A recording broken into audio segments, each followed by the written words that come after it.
What's up everybody, Chris from Crosshammer Films, and on today's video we'll be talking about moving the camera like a pro. Alright guys, for this video I'm going to explain why camera movement is so important and how you can add dynamic movement to your short films. So what does moving the camera do in a scene? Well, for one, it adds intrigue to the shot. Let's take a look at Christopher Nolan's Dark Knight dinner scene, for example. The camera doesn't stop moving during the conversation. This is because it plays to the psychology of the scene. Depending on how your dialogue scenes play out, you can decide how you want the camera to move. It doesn't have to move the whole time. It can just be something as subtle as a slow push-in to show the audience a big reveal while the characters are conversing. The big takeaway here is that camera movement enhances your scene, and not just for dialogue scenes either. Take a look at action films, for example. Could you imagine if you saw a fight scene with just a static shot and zero movement?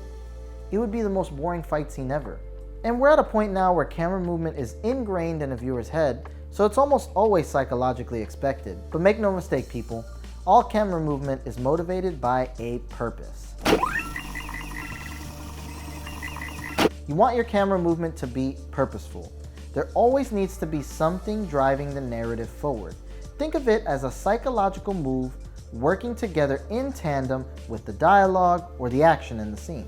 This is something as a filmmaker you should be careful to consider. You never just want to move the camera just because you can. When you do that, you risk taking your audience out of the film they're watching. Or better yet, if it's an action movie and you move the camera too much, you risk making people dizzy trying to follow what's going on in the scene. To wrap this up, remember those two things. Think of the psychology of the scene and how it's playing out, or the action in the scene, to determine your camera move.